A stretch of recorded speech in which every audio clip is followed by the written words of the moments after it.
ભારતની ધરતી પરથી બે મહાન અને પ્રાચીન ફિલોસોફીનો જન્મ થયો, જેણે કરોડો લોકોને જીવનનો રસ્તો બતાવ્યો છે. આજે આપણે આ જ બે માર્ગોને સમજીશું અને એમની સરખામણી કરીશું.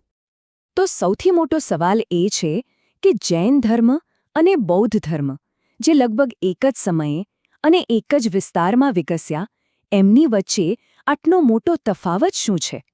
ચાલો આજે આ જ સવાલનો જવાબ શોધીએ. ચાલો શરૂઆત કરીએ જૈન ધર્મથી. આ માર્ગ મુખ્યત્વે કઠોર તપસ્યા અને આત્મશુદ્ધિ પર ભાર મૂકવા માટે જાણીતો છે. જૈન ધર્મમાં 24 તીર્થંકરોની એક લાંબી પરંપરા છે.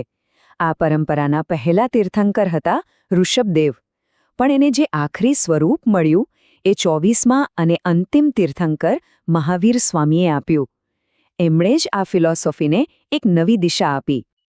મહાવીર સ્વામીનો સમયગાળો હતો ઈસવીસન પૂર્વ 599થી 527, અને એ સમય કેવો હતો ખબર છે? આખા ભારતમાં જાણે વિચારોની એક ક્રાંતિ ચાલી રહી હતી, અને બસ એ જ સમયે આ શક્તિશાળી વિચારધારાનો ઉદય થયો. જૈન ધર્મનો જો કોઈ એક પાયાનો સિદ્ધાંત હોય ને, તો એ છે અહિંસા. અને અહિંસા એટલે ખાલી કોઈને શારીરિક નુકસાન ન પહોંચાડવું એટલું જ નહીં, પણ મનથી, વચનથી કે કામથી પણ કોઈ પણ જીવને સહેજ પણ દુઃખ ન પહોંચાડવું. આ જ એમનો સૌથી મોટો ધર્મ છે. અહિંસાની સાથે સાથે બીજા 4 મહાવ્રતો પણ છે, જે જૈન જીવનશૈલીનો આધાર છે. એક તો સત્ય, એટલે કે હંમેશા સાચું જ બોલવાનું. બીજું છે અસ્તેય, મતલબ કે ચોરી ન કરવી.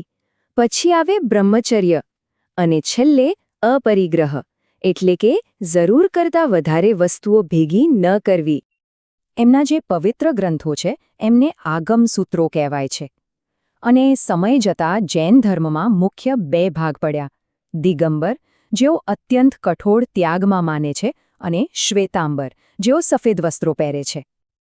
ઓકે, તો આ વાત થઈ જૈન ધર્મની. હવે આપણે બૌદ્ધ ધર્મ તરફ વળીએ, અને અહીંયા જ એક મોટો ફેરફાર જોવા મળે છે. જૈન ધર્મની કઠોર તપસ્યાની સામે બૌદ્ધ ધર્મ મધ્યમ માર્ગ, એટલે કે ધ મિડલ વે પર ફોકસ કરે છે. બૌદ્ધ ધર્મના સ્થાપક હતા ગૌતમ બુદ્ધ, જેમનું નાનપણનું નામ હતું સિદ્ધાર્થ. એમનો જન્મ નેપાળના લુંબિનીમાં એક રાજવી પરિવારમાં થયો હતો. પણ દુનિયાના દુઃખો જોઈને એનો જવાબ શોધવા માટે એમણે રાજમહેલ છોડી દીધો. બુદ્ધનો સમયગાળો હતો ઈસવીસન પૂર્વ 563થી 483, અને મજાની વાત એ છે કે તેઓ મહાવીર સ્વામીના સમકાલીન હતા. મતલબ કે આ બંને મહાન ફિલોસોફી એક જ સમયમાં એક જ જેવા સામાજિક વાતાવરણમાં વિકસી રહી હતી. બુદ્ધના આખા ઉપદેશનો સાર આ 4 આર્ય સત્યોમાં છે. એકદમ સિમ્પલ છે. પહેલું, જીવનમાં દુઃખ છે. બીજું, એ દુઃખનું કોઈક કારણ છે, અને એ કારણ છે આપણી ઈચ્છાઓ અને આસક્તિ. ત્રીજું, સારી વાત એ છે કે આ દુઃખને દૂર કરી શકાય છે. અને ચોથું, એને દૂર કરવાનો એક સ્પષ્ટ રસ્તો પણ છે. અને એ રસ્તો કયો? એ છે આ અષ્ટાંગિક માર્ગ. આ 8 સ્ટેપ્સ છે જે દુઃખના અંત અને નિર્વાણ તરફ લઈ જાય છે. આ જ છે બૌદ્ધ ધર્મનો મધ્યમ માર્ગ. બહુ ભોગવિલાસ પણ નહીં, અને શરીરને બહુ કષ્ટ પણ નહીં. એકદમ બેલેન્સ્ડ રસ્તો. બૌદ્ધ ધર્મના મુખ્ય ગ્રંથોનો જે સંગ્રહ છે એને ત્રિપિટક કહેવાય છે. અને જૈન ધર્મની જેમ આ ધર્મ પણ આગળ જતા હીનયાન, મહાયાન અને વજ્રયાન જેવા મુખ્ય સંપ્રદાયોમાં વહેંચાયો.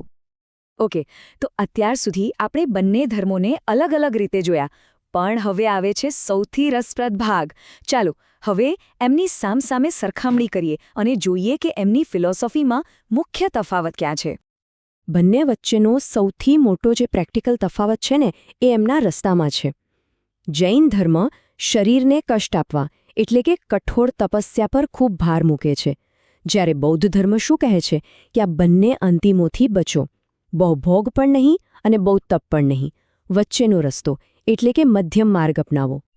હવે આ તફાવતોને જરા વધુ સ્પષ્ટ રીતે જોઈએ. અહિંસા બંનેમાં છે, પણ જૈન ધર્મમાં એનું પાલન અત્યંત કડક છે. નાનામાં નાના જીવની પણ હિંસા ન થાય એનું ધ્યાન રાખવામાં આવે છે. બૌદ્ધ ધર્મ આ મામલે થોડો મધ્યમ માર્ગી છે. પણ સૌથી મોટો જે ફિલોસોફિકલ તફાવત છે એ છે આત્માના કોન્સેપ્ટમાં.